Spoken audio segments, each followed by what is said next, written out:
हाँ, हम लोग बात कर रहे थे आपका कायदे में तो बात 106 पर होनी चाहिए कि पट्टों की अवधि ये कितनी होगी। ठीक है, लेकिन एक समरी 105 की ले लेते हैं। 105 क्या बता रहा, पट्टा क्या चीज है, और 106 ये बता रहा कि पट्टों की अवधि ये कितनी होगी उद्देश्य के मुताबिक। 106 में पट्टों की अवधि का जो निर्धारण होगा वो उद्देश्य के मुताबिक होगा। पट्टा किस पर्पज से ये किया गया है, इस हिसाब से अवधि का निर्धारण ये किया जाता है। और 107, ठीक है, पट्टे कैसे किए जाएंगे, ठीक है, प्रोसेस प्रक्रिया जो पट्टा करने में उपयोग की जाएगी पक्षकारों के द्वारा, उसका वर्णन हुआ है। तो 105, 106, 107 ये पढ़े एक साथ जाते हैं, और ठीक है, गलत फहमी ये भी पैदा करते हैं। जब तक हम एलएलबी में रहे, हम 105, 106, 107 एक से लगते रहे, लग ही एक से सकते हैं, वास्तव में तो एक जैसे है ही नहीं, लेकिन याद करने में बड़ी दिक्कत ये होती रही, क्योंकि ये समझ में नहीं आता था कि आखिर 105 में क्या है, 106 में क्या है और 107 में क्या है, इसको कैसे याद रखें। तो 105 तो पट्टे की डेफिनेशन सिर्फ इतना ये बता रहा है, कहता पट्टा क्या है, उपभोग, इसके अधिकार का अंतरण है,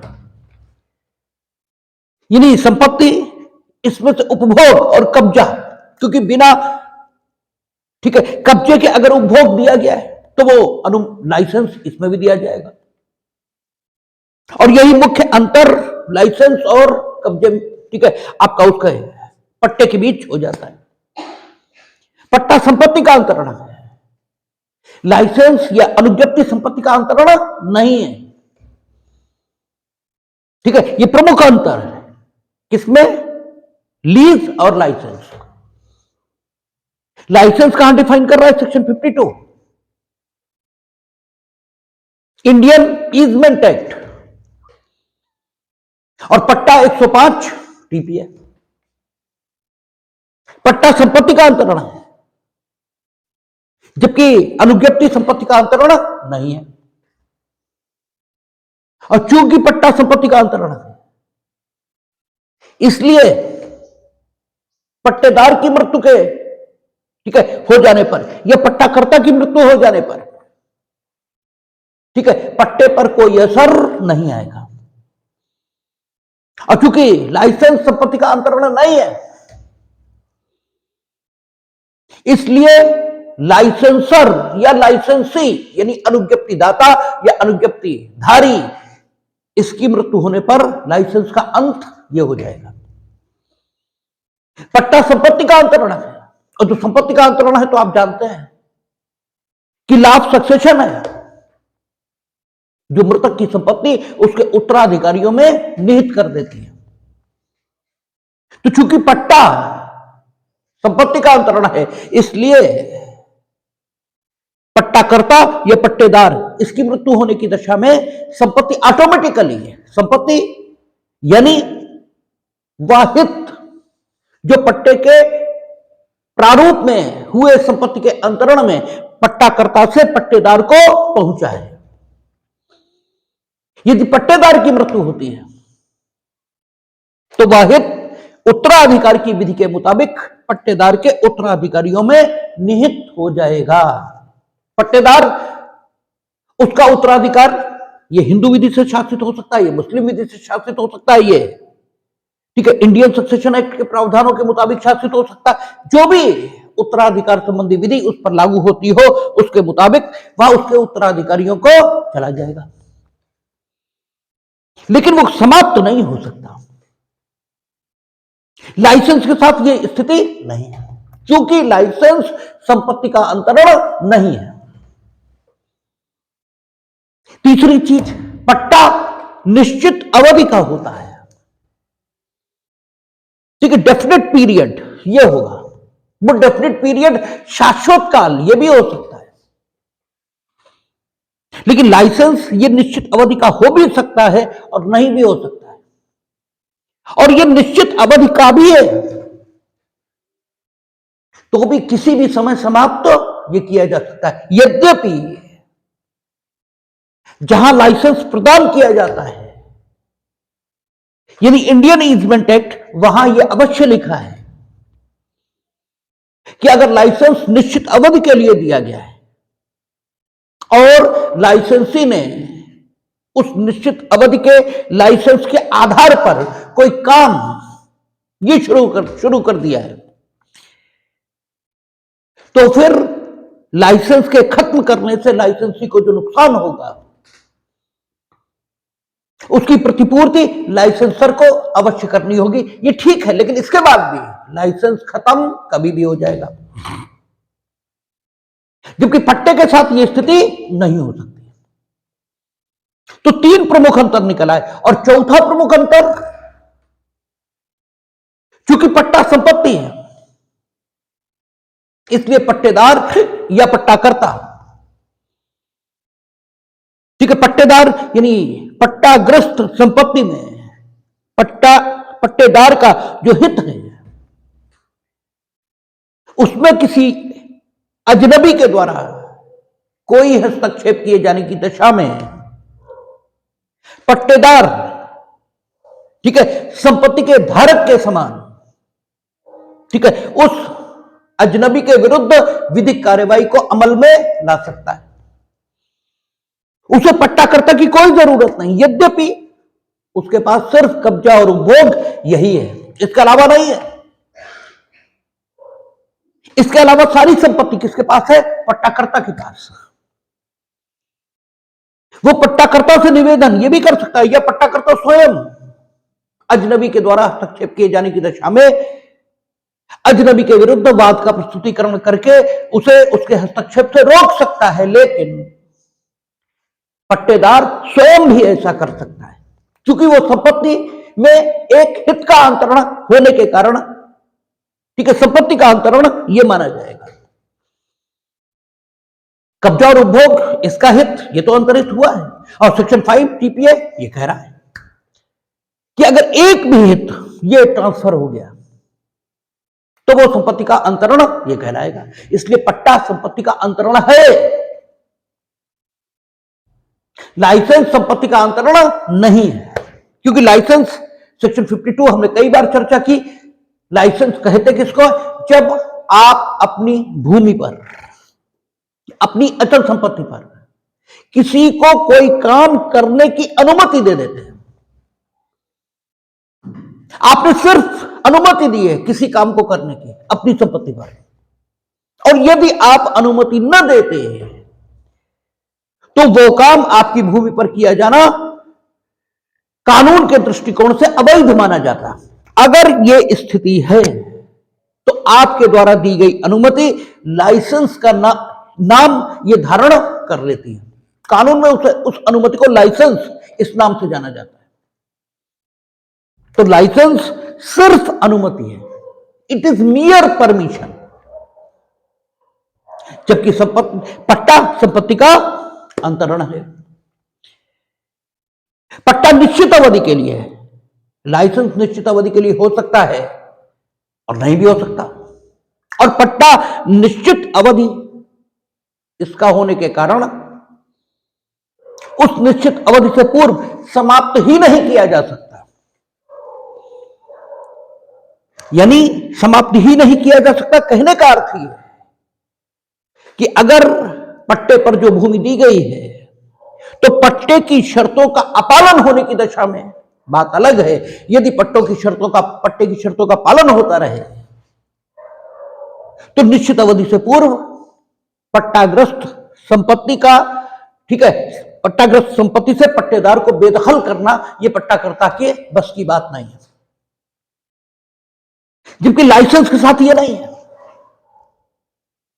अनुमति के साथ यह नहीं। आपके घर में पुताई करने वाला आया, आपने उसे परमिशन की इसलिए मकान में पुताई कर रहा है, अदरवाइज वो पुताई करने घुसता अवैध होता। और आप जब चाहो परमिशन खत्म कर दो, बिकॉज यू आर लाइसेंसर, 105 पट्टे को डिफाइन करता है और पट्टा लाइसेंस से अलग है, क्योंकि पट्टा संपत्ति का अंतरण है और पट्टा और लाइसेंस इसके बीच का फर्क यह आपसे हर जगह पूछा जाएगा और कुछ है नहीं विशेष।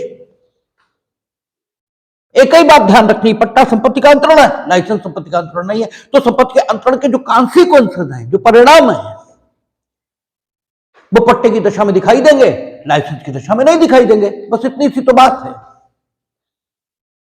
और पट्टे को डिफाइन करते हुए क्या कह रहा है कि पट्टा, ठीक है, संपत्ति के, ठीक है, कहता है स्थावर संपत्ति का पट्टा ऐसी संपत्ति के उपभोग करने के अधिकार का ऐसा अंतरण है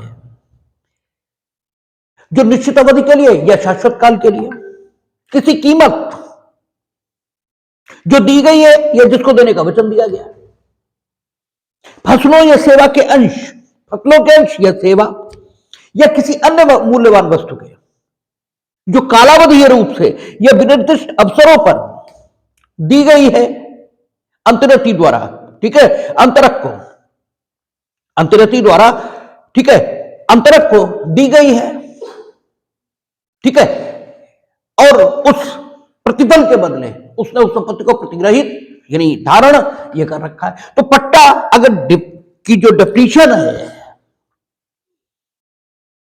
इसको एनालाइज करें, इसका विश्लेषण करें, तो जो तत्व निकलकर सामने आते हैं वो तत्व क्या है कि पट्टा स्थावर संपत्ति के उपभोग का अंतरण है और उपभोग का अंतरण लाइसेंस में भी है, ठीक है, परमिशन के आधार पर आप संपत्ति का उपभोग करते हैं। इसीलिए उसने कहा कि पट्टा संपत्ति के उपभोग का स्थावर संपत्ति के उपभोग का ऐसा अंतरण है, यानी ये स्थावर संपत्ति के उपभोग का केवल ट्रांसफर हो नहीं, ये स्थावर संपत्ति के उपभोग का ऐसा अंतरण है, ठीक है ना, ऐसा शब्द उसने लगाया और उसके बाद उसे स्पेसिफाई किया कि स्थावर संपत्ति के उपभोग का कैसा अंतरण है। कहता है स्थावर संपत्ति के उपभोग का ऐसा अंतरण है जो टाइम के दृष्टिकोण से देखें तो निश्चित अवधि के लिए किया गया है या शाश्वत काल के लिए किया गया है। स्थावर संपत्ति आप जानते हैं जो डेफिनेशन क्लास है वहां स्थावर संपत्ति की परिभाषा किस रूप में की गई, भूमि, भूमि से उत्पन्न होने वाले लाभ और भूबद्ध वस्तुएं। फिर भूबद्ध वस्तुओं को डिफाइन किया था कि भूमि में मूलित जैसे पेड़ और झाड़ियां, भूमि में निविष्ट जैसे भित्तियां और निर्माण, ये भूमि में निविष्ट वस्तुओं से स्थायी तौर पर इसलिए बद्ध कि भूमि में निविष्ट वस्तुओं का स्थायी और लाभप्रद उपभोग ये सुनिश्चित किया जा सके। तो इस प्रकार से मैं भूबद्ध की बस परिभाषा देखी थी, लेकिन एक चीज तय थी, स्थावर संपत्ति क्या मान रहे थे, भूमि और भूमि से उत्पन्न होने वाले लाभ। भूमि से उत्पन्न होने वाले लाभ के उदाहरण क्या थे, जैसे मछली ले जाने का अधिकार, फल इकट्ठा करने का अधिकार, ये भूमि से उत्पन्न होने वाले लाभ हैं जो टेंजिबल नहीं है, जो विजिबल नहीं है, देखे नहीं जा सकते, दिखाए नहीं जा सकते, लेकिन ये भूमि से उत्पन्न होने वाले लाभ हैं और इन सबका पट्टा हो सकता है। क्यों, क्या कहता है, स्थावर संपत्ति के उपभोग का ऐसा अंतरण है। कैसा अंतरण है, जो निश्चित अवधि का है या शाश्वत काल का है। हमने पिछली क्लास में भी चर्चा की थी कि अगर पट्टा शाश्वत काल का है तो भी इसकी स्वामित्व से तुलना नहीं हो सकती, क्योंकि स्वामित्व में उपभोग का अधिकार अनन्य है, एक्सक्लूसिव है और अनंत काल के लिए है, ठीक है। स्वामित्व में संपत्ति के उपभोग का अनंत काल के लिए अधिकार यह स्वामी को मिलता है। यदि वो संपत्ति के अंतरण के माध्यम से उस संपत्ति के उपभोग का अधिकार ये स्वयं सीमित न कर दे तो अनंत काल तक संबंधित संपत्ति उसके द्वारा उपभोग में आने से कोई नहीं रोक सकता। तो स्वामित्व में संपत्ति के उपभोग का अधिकार अनंत काल के लिए प्राप्त होता है और अनन्य रूप से एक्सक्लूसिवली मिलता है, जबकि पट्टे में अनंत काल के लिए, शाश्वत काल के लिए आपको पट्टे में मिल सकता है संपत्ति का, ठीक है, संपत्ति के लाभ ये लेने का हक, लेकिन अनन्य रूप से नहीं, शर्तों पर। किन शर्तों पर? जो पट्टे में लगाई जाएंगी कि आप इतने प्रीमियम का, इतने भाटक का, इतनी कीमत का, ठीक है, ये भुगतान पट्टाकर्ता को कालावधि रूप से या विनिर्दिष्ट अवसरों पर, कालावधि रूप से यानी एक निश्चित काल की अवधि, एक निश्चित टाइम पीरियड, इसके पूरा होने पर आप किसे देंगे? पट्टाकर्ता को, या स्पेसिफाइड, ठीक है, जो टाइम विनिर्दिष्ट अवसर होंगे उन पर देंगे। जबकि अगर आप स्वामी हैं तो आपको कोई कीमत संपत्ति के उपभोग के बदले अदा नहीं करनी है, यही फर्क है, ठीक है। और पट्टे की शर्तों का उल्लंघन होने की दशा में पट्टे से आप बेदखल कर दिए जाएंगे, भले ही पट्टा शाश्वत काल का हो। ये कौन सेक्शन कहेगा? 111। इसलिए बेदखल कर दिए जाएंगे क्योंकि पट्टे की डेफिनेशन ही ये कहती है कि पट्टा क्या है? स्थावर संपत्ति के उपभोग का ऐसा अंतरण जो निश्चित अवधि के लिए या जो शाश्वत काल के लिए, और जो किसके बदले किया गया? कीमत के बदले। वो कीमत जो दी गई है, जिसे दी जानी है या जो दी जानी है, और वो कीमत प्रतिफल के तौर पर दी जानी है, ठीक है। और कीमत के स्वरूप क्या क्या हो सकते हैं? ठीक है, फसलों के अंश, सेवा या अन्य कोई मूल्यवान वस्तु। अन्य कोई मूल्यवान वस्तु मुद्रा भी हो सकती है, मुद्रा के अलावा अन्य कोई चीज ये भी हो सकती है, रुपया ये भी हो सकती है, और रुपए के अलावा अन्य कोई चीज ये भी हो सकती है, ठीक है। इस प्रकार जो कीमत दी जाती है इसे क्या बोलते हैं? प्रीमियम। आगे कह देगा, ठीक है। कीमत जो दी गई है दी जानी है, और अगर कोई अन्य प्रतिफल है तो उसे क्या बोलते हैं? भाटक, जो विनिर्दिष्ट अवसरों पर या कालावधि रूप से दिया जाना। और इन शर्तों पर पट्टे के संपत्ति, पट्टा रूपी संपत्ति के अंतरण में जो अंतर्गति इन शर्तों पर संपत्ति को प्रतिग्रहित करता है, किससे? अंतरक से। तब अंतरक और अंतर्गति के बीच हुआ यह संव्यवहार क्या कहलाता है? पट्टा, ठीक है। पट्टा संपत्ति के उपभोग का अंतरण है, ठीक है। और ये किस बदले में होता है? कीमत के बदले में। कीमत दी गई हो या जिसे दिया जाना हो, या फिर आपका फसलों या सेवा के, फसलों के अंश या सेवा के रूप में, या अन्य किसी मूल्यवान वस्तु के रूप में जिसमें प्रतिफल अंतर्गति के द्वारा अंतरक को दिया जाता है, ठीक है। ये विनिर्दिष्ट अवसरों पर या कालावधि रूप से ये प्रतिफल की अदायगी हो सकती है। पट्टे में अवधि निश्चित होगी, ये निश्चित अवधि का होगा, और या फिर शाश्वत काल का होगा। ये शाश्वत काल का भी हो तो भी रहेगा ये पट्टा ही है। और पट्टा चूंकि संपत्ति का अंतरण है इसलिए संविदा के माध्यम से होगा, और जो संविदा के माध्यम से होगा इसका मतलब पक्षकार होने चाहिए। और फिर संविदा विधि, जिस संविदा को विधिता ठीक घोषित करती है, ये पट्टे के रूप में जो संविदा की गई है उसी तरह से होनी चाहिए। इसका मतलब संविदा विधि के मुताबिक भी इसमें कोई कमी नहीं होनी चाहिए, यानी न तो पट्टाकर्ता और न पट्टेदार, ठीक है, दोनों ही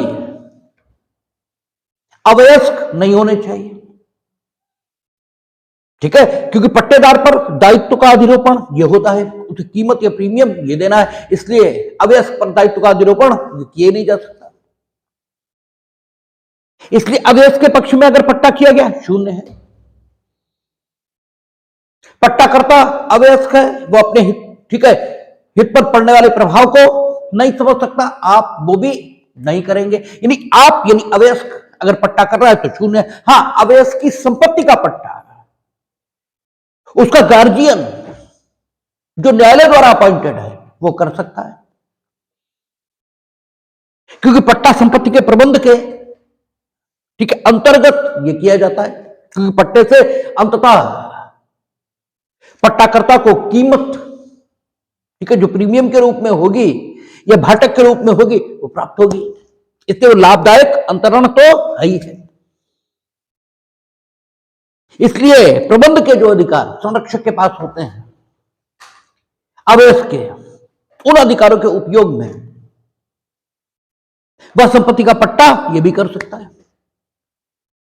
ठीक है, तो पट्टा क्या है ये आपका 105 में उसने बताया। पट्टाकर्ता, पट्टेदार, प्रीमियम और भाटक ये क्या चीज है, इसकी डेफिनेशन भी उसने 105 में दी।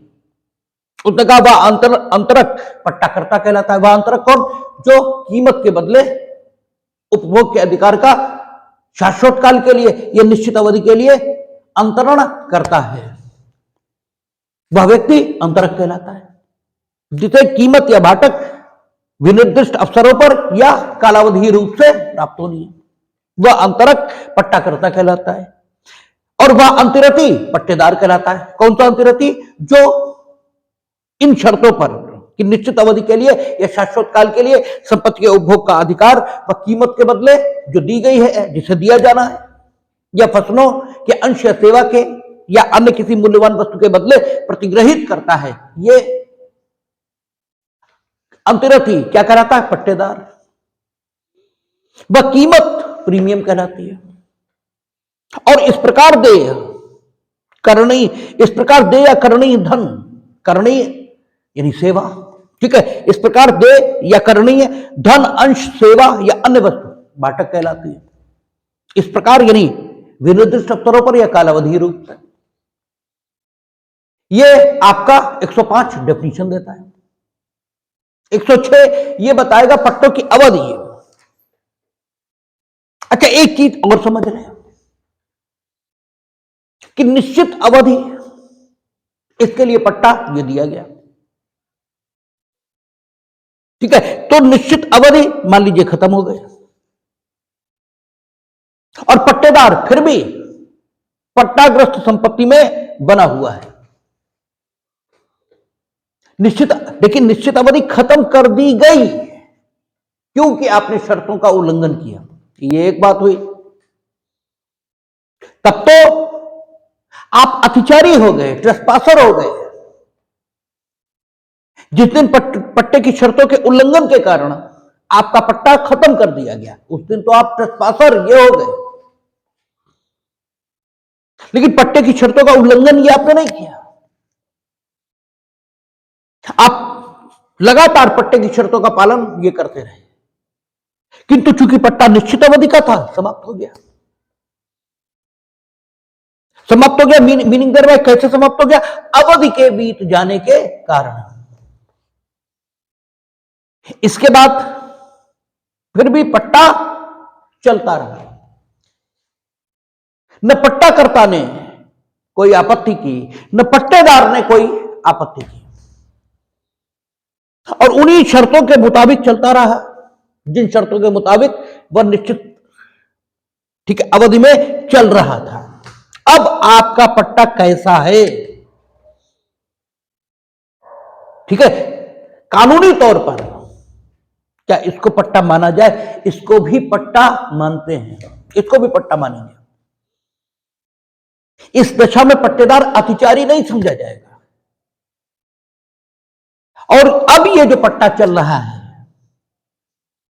ये वर्षानुवर्षी माने, मासिक माने या निश्चित अवधि का माने, किस अवधि का माने, क्योंकि वो अवधि तो खत्म हो गई जो पट्टाकर्ता और पट्टेदार की बीच तय हुई थी, 2 साल, 3 साल, 4 साल। लेकिन पट्टा कंटिन्यू है और शर्तों के मुताबिक ही कंटिन्यू है। किसी पक्ष ने कोई आपत्ति की नहीं। अब पट्टाकर्ता या पट्टेदार इस पट्टे को समाप्त करना चाहते हैं, तरीका क्या हो कानूनी तौर पर? इस बात का जिक्र कहां मिलेगा? 106 में। अब यह पट्टा क्या होगा? पट्टा जिस प्रयोजन के लिए दिया गया था, जिस उद्देश्य के लिए दिया गया था, उस उद्देश्य के मुताबिक तय किया जाएगा कि यह पट्टा वर्षानुवर्षी है या मासानुमासी है। यानी ये मासिक पट्टा है या ईयरली पट्टा मान लिया जाए, कैसा पट्टा ये माना जाए, ये पर्पस के मुताबिक तय होगा और उसी ढंग से 106 के मुताबिक इस पट्टे को समाप्त किया जाएगा। इसलिए 106 का प्रायोगिक महत्व है, ठीक है ना। 106 इसीलिए प्रायोगिक महत्व की है और इन दशाओं में पट्टेदार को अतिचारी नहीं मानेंगे, ठीक है ना, पट्टेदार को अतिचारी नहीं मानेंगे। अच्छा, मान लीजिए पट्टेदार, ठीक है, ये पट्टे में है, पट्टे की अवधि खत्म हो गई, तो उस पट्टेदार का जो कब्जा है पट्टाग्रस्त संपत्ति पर, इस कब्जे की प्रकृति क्या है, इसके बारे में भी चर्चा करेंगे। कब? 116, जब 116 आएगी, अतिधारण का प्रभाव वो बताएगी। आपसे अक्सर वाइवा में यह भी पूछा जाता है, तो अतिधारण का प्रभाव क्या होगा, ये 116 जब आएगी तब देखेंगे। फिलहाल क्या बताता है पट्टे, इसकी अवधि ये क्या है, तो 106 में कहता है लिखित संविदा या स्थानीय प्रथा के अभाव में कुछ पट्टों की कालावधि, यानी 106 लागू कब होगी,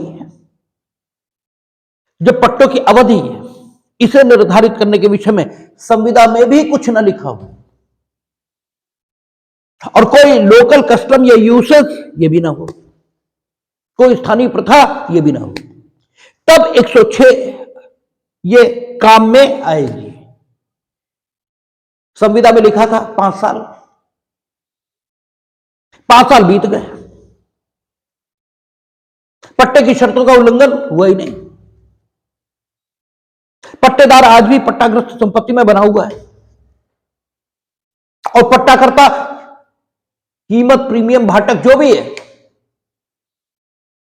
उसको स्वीकार कर रहा है उन्हीं शर्तों पर जैसा पहले हो रहा था, ठीक है। तो अब 106 लागू होना शुरू हो गई, कारण कि अब जो पट्टा चल रहा है इस पट्टे की अवधि के भी बारे में संविदा में कुछ नहीं कहा गया है, क्योंकि संविदा में जो कुछ कहा गया था वो समय बीत चुका है। अब इस पट्टे की जो अवधि है, इस पट्टे का जो टाइम पीरियड है, ये कैसे हम तय करेंगे, 106 से, क्योंकि अब संविदा में कुछ नहीं लिखा है। अब अगर वहां स्थानीय प्रथा इस बारे में कुछ हो, वहां यानी जिस स्थान पर स्थित संपत्ति का पट्टा किया गया है, ठीक है, पट्टाकर्ता और पट्टेदार रहने वाले कहां के हैं इससे मतलब नहीं है, वह स्थावर संपत्ति जिसका पट्टा हुआ है वो जहां स्थित है उस स्थान पर जो स्थानीय प्रथा है उसके मुताबिक इस पट्टे की अवधि का निर्धारण यह किया जाएगा। जिस समय पट्टा किया गया उस समय जो संविदा की गई उसी में पट्टे की अवधि के बारे में कोई बात ये तय हुई नहीं। किसके बीच? पट्टाकर्ता और पट्टेदार के बीच कुछ तय नहीं हुआ। ये एक अलग स्थिति, लेकिन इस दशा में भी ये बात लागू हो रही कि पट्टे के लिए जो संविदा की गई उसमें पट्टे की अवधि के विषय पर कुछ नहीं कहा गया। अभी भी पट्टे की अवधि किससे तय होगी? संविदा,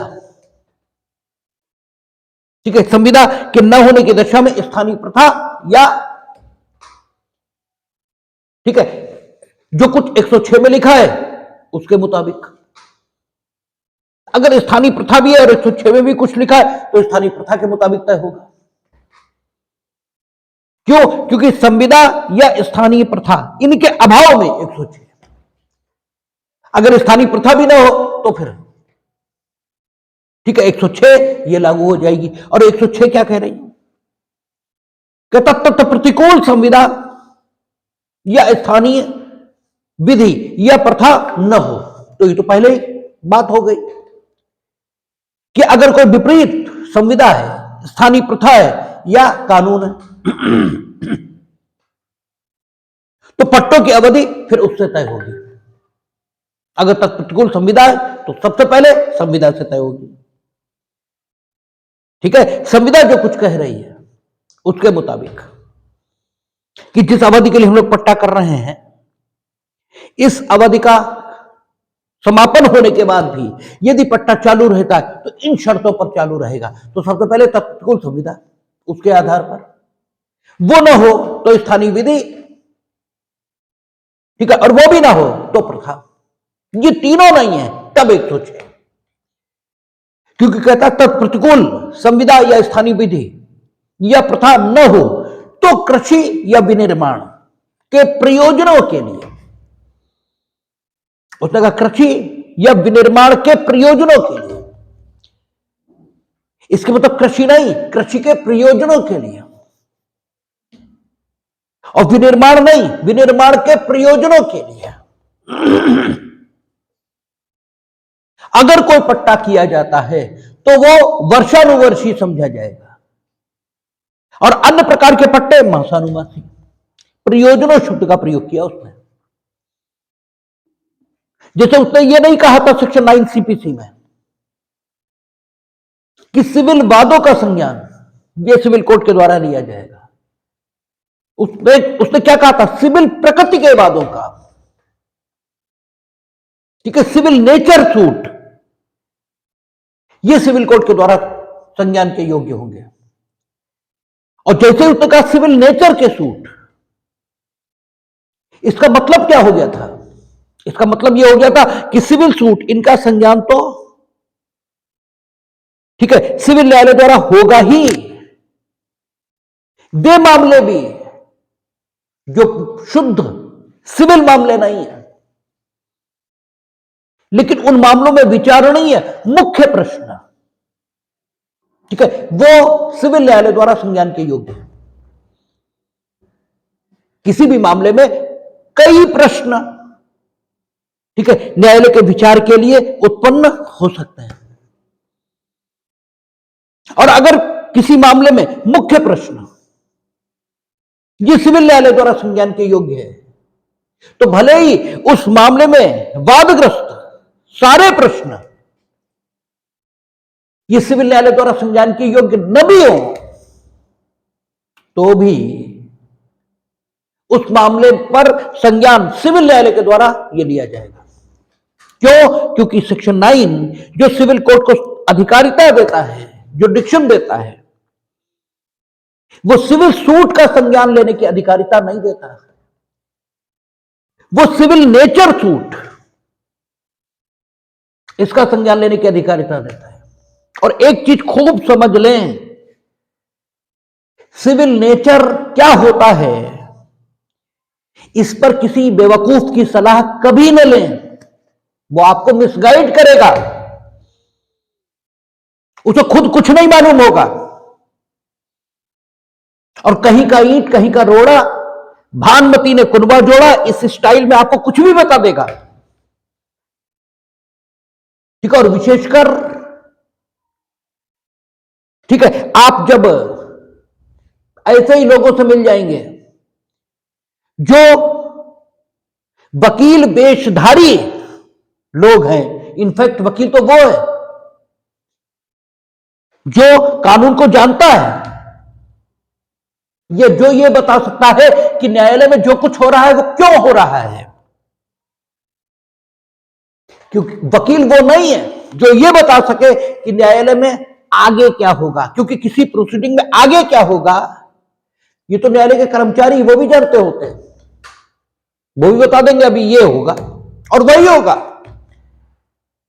लेकिन जो कुछ होगा वो क्यों होगा ये जो जानता है वही वकील है। ठीक है, यही स्थिति टीचरों की है, यही स्थिति शिक्षकों की है, और यही स्थिति सभी की है जो लॉ फील्ड में है।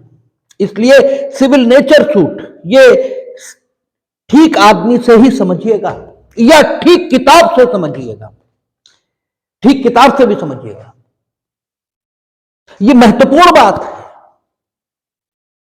ठीक है, और अगर ये नहीं आती तो सीपीसी में बड़ा कठिन हो जाता है मामला। सिविल सूट का संज्ञान लेने की अधिकारिता सिविल न्यायालय को नहीं है, सिविल नेचर सूट इसका संज्ञान लेने की अधिकारिता सिविल न्यायालय को है। और सिविल नेचर सूट का मतलब यह हुआ किसी मामले में जो विचारण के योग्य कई प्रश्न हैं, उनमें से एक जो मुख्य प्रश्न है वो ऐसा है कि सिविल न्यायालय द्वारा संज्ञान के योग्य है, फिर भले ही जो शेष प्रश्न उसमें विचार के योग्य हैं वे राजस्व न्यायालय या किसी अन्य न्यायालय द्वारा विचार के योग्य हों, फिर भी उस मामले का विचारण सिविल न्यायालय के द्वारा किया जाएगा। और ऐसे ही अगर किसी मामले में कई सारे प्रश्न इन्वॉल्व हैं, उनमें से मुख्य प्रश्न ये ठीक है सिविल न्यायालय द्वारा नहीं बल्कि किसी अन्य न्यायालय द्वारा संज्ञान के योग्य है, तो भले ही उसमें कुछ ऐसे प्रश्न भी हैं जिनका विचारण सिविल न्यायालय के द्वारा किया जाना चाहिए, लेकिन फिर भी वो मामला सिविल न्यायालय द्वारा संज्ञान के योग्य नहीं होगा। हालांकि जब सिविल न्यायालय द्वारा ठीक है कोई मामला संज्ञान के योग्य है या नहीं है इस प्रश्न का उदाहरण करते हैं तो उन बातों का ध्यान रखते हैं जो नवाब दूलेखा versus state of Madhya Pradesh शायद है, ठीक है, उसमें डिसाइड हुई थी। तो नवाब दूलेखा क्या कहता है और क्या सिविल नेचर होता है ये यहां प्रासंगिक नहीं है। अगर हम उस विषय पर जाएंगे तो विषयांतर हो जाएगा, लेकिन फिर भी जितना आवश्यक था उसकी चर्चा हमने की प्रयोजन के कारण, क्योंकि यहां भी जो बात कही गई, कहा कि कृषि के प्रयोजनों से विनिर्माण के अंग्रेजी क्या होती है, मैन्युफैक्चरिंग, विनिर्माण के प्रयोजनों से, उसने प्रयोजन शब्द का प्रयोग कर दिया। और लेजिस्लेचर के द्वारा प्रयोग किया गया प्रत्येक शब्द आपके द्वारा पूरी तरह से अर्थान्वयित ये किया जाना चाहिए और उसके अर्थ एवं परिधि को पूरे तौर से समझने की कोशिश ये होनी चाहिए कि तक कृषि के प्रयोजनों से जो पट्टा किया जाएगा, कृषि के लिए पट्टा यानी भूमि को जोतना बोना, उससे फसल लेना काटना, यही तो कृषि है। और कृषि के प्रयोजन, अब बात बढ़ गई है, ठीक है, अगर आप क्या करते हैं, कोई ऐसा उद्योग चलाते हैं, जैसे आपने चीनी मिल लगा रखी है, चीनी मिल चलेगी कहां से? चलेगी तो गन्ने से, और गन्ना तो खेत में पैदा होगा। तो चीनी मिल क्यों लगाई गई? कृषि के प्रयोजनों से लगाई गई है, ताकि कृषि को बढ़ावा मिले। अगर चीनी मिल नहीं होगी तो गन्ना मिट्टी मोल बिकेगा, गन्ने की उचित कीमत किसान को मिलती रहे, इसके लिए चीनी मिल का लगना जरूरी है। इससे चीनी मिल क्या है? उद्योग नहीं है सिर्फ, ये कृषि के प्रयोजन से स्थापित हुआ उद्योग है,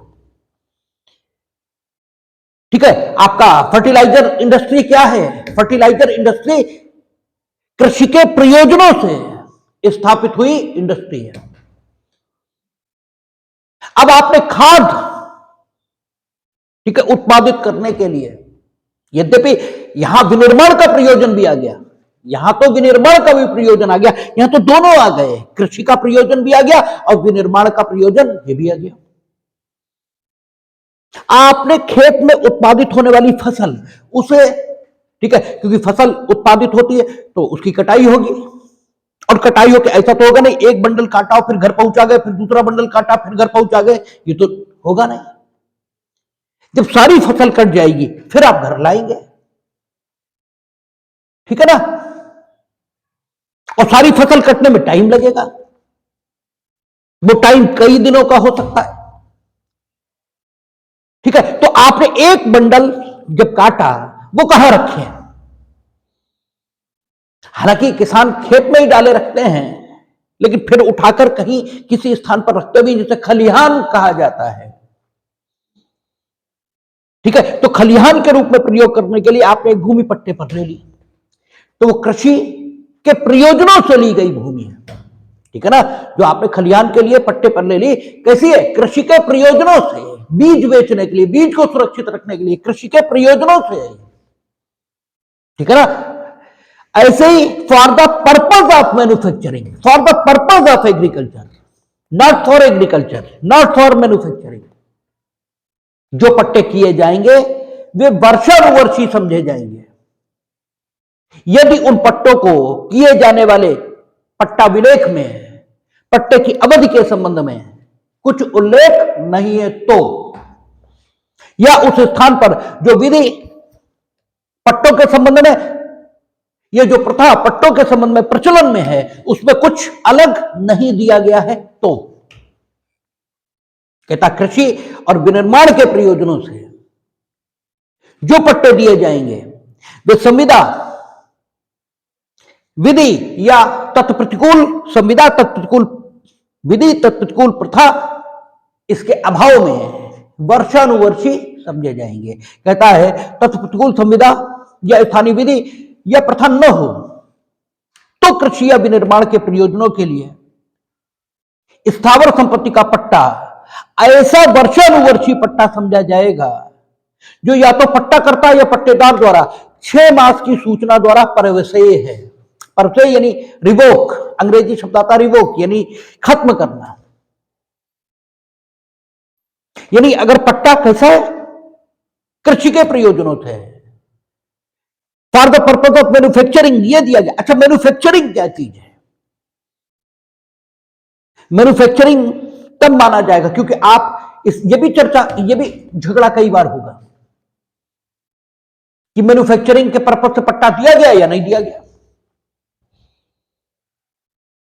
ठीक है, प्लास्टिक से प्लास्टिक के खिलौने बनाने की फैक्ट्री ये लगाई गई, क्योंकि विनिर्माण के प्रयोजनों से पट्टा है तो वर्षानुवर्षी समझा जाएगा। अगर तत्कुल संविदा, स्थानीय प्रथा या विधि नहीं है तो, और उसको खत्म कैसे करेंगे? कम से कम पट्टाकर्ता या पट्टेदार 6 महीने की सूचना ये दे, क्योंकि विनिर्माण भाई दूसरी जगह ढूंढने में समय लगेगा। ठीक है, तो 6 महीने का पट्टा, वो 6 महीने की सूचना ये देनी है। लेकिन अगर मैन्युफैक्चरिंग पर्पज से नहीं दिया गया है, ठीक है, अगर मैन्युफैक्चरिंग के पर्पज से नहीं दिया गया है तो फिर ये मासानुमासी समझा जाएगा। ठीक है, मासानुमासी फिर ये समझा जाएगा। और फिर केवल 15 दिन की सूचना ये देना जरूरी होगा। ये भी बड़ी दिक्कत होती है एलएलबी में, याद कैसे रखें? तो एक मोटा तरीका कि वर्षानुवर्षी पट्टा है तो आधा 6 महीने की सूचना देनी है उसे खत्म करने के लिए, और मासानुमासी है तो 15 दिन आधा उसे खत्म करने के लिए। ठीक है, ये मोटा तरीका है। तो वर्षानुवर्षी पट्टा, इसके लिए 6 महीने की सूचना जरूरी है अगर खत्म करना चाहता है, चाहे पट्टा करता हो चाहे पट्टेदार। प्लास्टिक से प्लास्टिक के खिलौने, अब दूसरा कहता कि ये तो प्लास्टिक से प्लास्टिक का खिलौना ये बनना है। अल्टीमेटली प्लास्टिक ही डाली गई और प्लास्टिक ही बाहर आई, तो मैन्युफैक्चर क्या हुआ? ठीक है, क्योंकि मैन्युफैक्चरिंग जब एक पदार्थ दूसरे पदार्थ में बदल जाए, एक पदार्थ आपने इस्तेमाल किया और जो उत्पादित होकर आया वो दूसरा पदार्थ है, दूसरा पदार्थ है ये कब माने? जब वो गुणधर्म में बदल जाए, ठीक है, तब वो मैन्युफैक्चरिंग है। अदरवाइज वो मैन्युफैक्चरिंग थोड़ा ही है। कानून कहता है मैन्युफैक्चरिंग के प्रयोजन से, तो अगर मैन्युफैक्चरिंग का प्रयोजन नहीं है पट्टे में तो मासानुमासी है, तो 15 दिन की सूचना पर्याप्त है उसे खत्म करने के लिए। इसलिए यह विषय भी, ठीक है, विवाद का विषय बनता है कि पट्टा मैन्युफैक्चरिंग के पर्पज से है या नहीं, और इसको डिसाइड करने के लिए हमेशा यही टेक्निक इस्तेमाल की जाती है कि जो कुछ कच्चे माल के तौर पर, रॉ मटेरियल के तौर पर इस्तेमाल हुआ और जो कुछ मैन्युफैक्चर होकर आया, क्या वो गुणधर्म में रॉ मटेरियल से भिन्न है? यदि हां, तो प्रोसीजर जो अपनाया गया उस प्रोसीजर का नाम क्या होगा? मैन्युफैक्चरिंग। तब फिर उस प्रक्रिया जिसके माध्यम से नया पदार्थ अस्तित्व में लाया गया है उस प्रक्रिया को हम क्या बोलते हैं? उत्पादन या मैन्युफैक्चरिंग। तो पट्टा अगर मैन्युफैक्चरिंग के लिए है, ठीक है, तो वर्षानुवर्षी समझा जाएगा और 6 महीने की सूचना चाहे पट्टाकर्ता द्वारा पट्टेदार को दी जाए और चाहे पट्टेदार द्वारा पट्टाकर्ता को दी जाए, समाप्त किया जा सकेगा।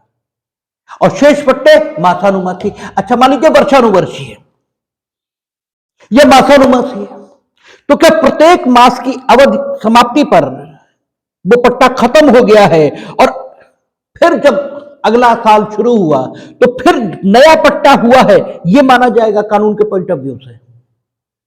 क्योंकि अगर ऐसा मान लिया जाएगा तो प्रत्येक बार शर्तें बदलने का हक यह पट्टाकर्ता और पट्टेदार को आ जाएगा, क्योंकि हर बार रिन्यू हो रहा ना पट्टा, और रिन्यूअल के समय शर्तें बदली जाती,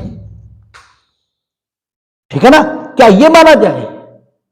तो सेक्शन का जो एक्सप्लेनेशन कोर्ट्स के द्वारा आया है उसमें कहा कि वर्षानुवर्षी माना जाएगा, मान्यताएं अलग होती हैं और इनफैक्ट जो कुछ होता है वो अलग होता है। मान्यताएं तो हम अपने विचार, अपनी सुविधा इसके लिए बना लेते हैं, माना जाएगा वर्षानुवर्षी है थोड़ी वो वर्ष, मतलब प्रत्येक वर्ष शुरू होने वाला पट्टा थोड़ी है। ऐसा थोड़ी है कि एक वर्ष बाद खत्म हो गया फिर अगले वर्ष फिर शुरू हुआ, ये थोड़ी है। मान लिया जाएगा वर्षानुवर्षी। क्यों? संविदा में अवधि का उल्लेख नहीं है, ठीक है ना? कोई प्रतिकूल संविदा नहीं है, स्थानीय विधि नहीं है, प्रथा नहीं है, इसलिए मान लेंगे सुविधा के लिए। मान्यताएं सुविधा के लिए, ठीक है, माना जाएगा। वैसे वो एक ही पट्टा है, हर साल रिन्यू हो रहा है, ये नहीं है, ठीक है ना? तो कहता है वर्षानुवर्षी 6 मास की सूचना पर द्वारा प्रयोग होगा और किसी अन्य प्रयोजन के लिए इस स्थावर संपत्ति का पट्टा मासानुवर्षी पट्टा समझा जाएगा, जो या तो पट्टाकर्ता या पट्टेदार द्वारा 15 दिन की ऐसी सूचना द्वारा प्रयोग से होगा। तो अन्य प्रयोजन यानी आवासीय पट्टा है, ठीक है, या किसी भी अन्य पर्पज के लिए पट्टा ये दिया गया है, तो वो कैसा माना जाएगा? मासानुमासी। सब सेक्शन 2 क्या कह रहा है? तो समय प्रवृत्त किसी अन्य विधि में किसी बात के होते हुए भी उपधारा 1 में वर्णित कालावधि सूचना की प्राप्ति की तारीख से प्रारंभ होगी। अवधि कौन सी वर्णित है? अवधि वर्णित है कि 6 महीने की सूचना इसके द्वारा प्रयोग से होगा। अगर वर्षानुवर्षी है, मासानुमासी है तो आपका 15 दिन, ठीक है ना? तो सूचना की तारीख से यह अवधि 6 महीने की काउंट कब से होगी? आपने वर्षानुवर्षी पट्टा है उसे खत्म करना चाहते हैं, पट्टाकर्ता के तौर पर पट्टेदार को सूचना आपने भेज दी डाक से, वो आई नहीं, डाकी वाले 2 महीने दबाए बैठे रहे, 9 महीने, साल भर तो वही दबाए बैठे रहे, साल भर बाद उसे मिली। अब आपको हमने तो भेज दी, साल भर हो गया, आप तुम निकलो, तो ये नहीं होगा। जिस तारीख को सूचना मिली है उससे 6 महीने, और महीना हमेशा कभी 28 का भी होता, कभी 31 का भी होता, लेकिन ग्रेगरी कैलेंडर इसी को आधार मानते हो। जो ग्रेगरी कैलेंडर है वो क्या 30 दिन का महीना बताता है, ठीक है? तो महीना चाहे 28 दिन का हो जाए, चाहे कैसा भी हो जाए। स्पेशली कहीं कुछ कह दिया जाए बात अलग है, जैसा हम लोग पढ़ेंगे कभी एनआई एक्ट, तो वहां स्पेशली कुछ बताया है, वो क्या बताया है देखेंगे, ठीक है ना? लेकिन सामान्य तौर पर 30 दिन ये मानते हैं। सूचना की प्राप्ति की तारीख से यह अवधि प्रारंभ यह होगी। फिर कहता है उपधारा 1 के अधीन कोई सूचना केवल इस कारण, ये केवल शब्द बहुत महत्व का होता है, केवल इस कारण अविधिमान्य नहीं समझी जाएगी कि उसमें वर्णित कालावधि उक्त उपधारा में विनिर्दिष्ट कालावधि से कम है, जहां कोई वाद या कार्यवाही उक्त उपधारा में वर्णित कालावधि के अवसान के पश्चात फाइल की गई। इस पर खूब प्रीमियम सवाल बनते हैं।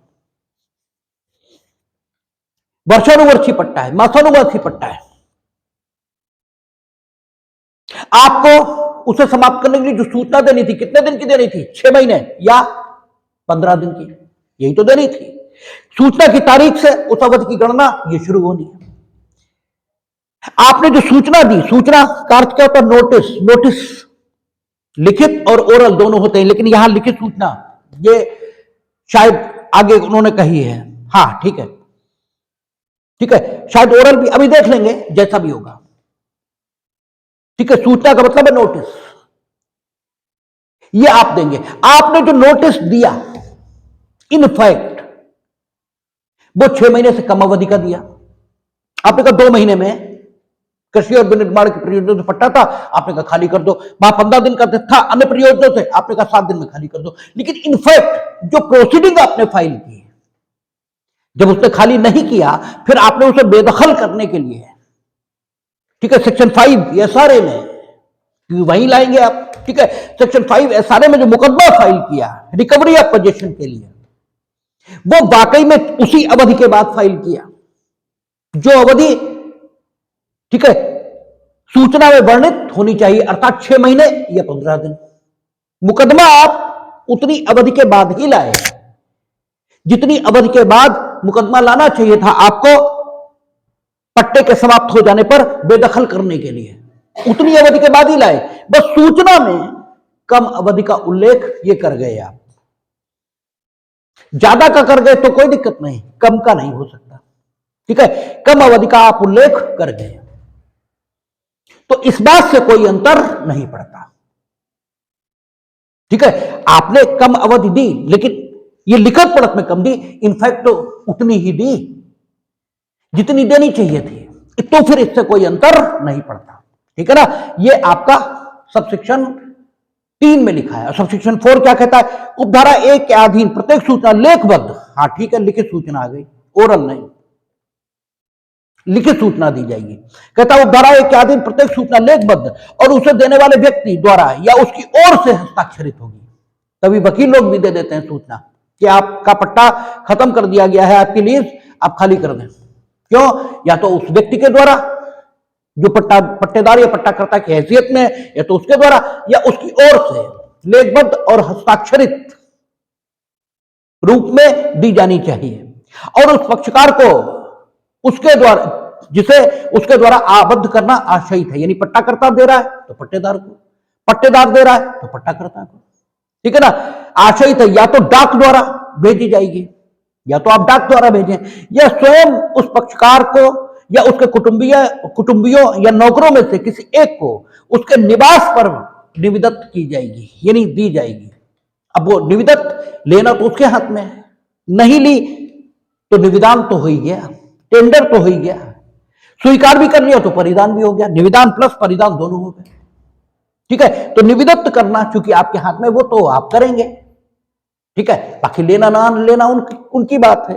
या यदि ऐसी निविदा या परिधान साध्य नहीं है तो संपत्ति के किसी सहज दृश्य भाग पर लगा दी जाएगी, न तो निविदान और न डाक से भेजना, ठीक है, साध्य नहीं है, भेजी नहीं जा सकती, कोई परिस्थिति ऐसी है। पट्टेदार पता ही नहीं लग रहा, हो गया 7 साल हो गए, 7 साल में उपधारणा होगी कि वो मर गया, वो भी 7 साल बाद होगी, विद इन 7 ईयर तो नहीं होगी ना। किराया आ ही नहीं रहा, भाटक आ ही नहीं रहा, अकेला था, परिवार में कोई है नहीं, ठीक है, तो डाक से भेजे तो किससे भेजें? तो फिर उस संपत्ति के जिसे जो पट्टाग्रस्त है उसके सहज दृश्य भाग पर लगा दी जाएगी। हालांकि निविदान भी किया जा सकता है, लेकिन निविदान करता कोई नहीं है व्यवहारिक तौर पर, क्योंकि वो कह देंगे हमें दी नहीं इनने। अच्छा, सूचना का परिधान, सूचना का निविदान यह दिया जाना जरूरी है पट्टा समाप्त होने के लिए, वो कहते हैं हमें दी नहीं, फिर यही साबित करते घूमा, इसलिए सब लोग डाक से ही भेजते हैं। तो व्यवहारिक तौर पर निविदान कोई नहीं करता, लेकिन सैद्धांतिक तौर पर हो सकता है, निविदान भी हो सकता है और संपत्ति के सदृश्य भाग पर भी लगाई जा सकती है। तो ये 105, 106 शेष चर्चा हम लोग कल करेंगे और देखेंगे।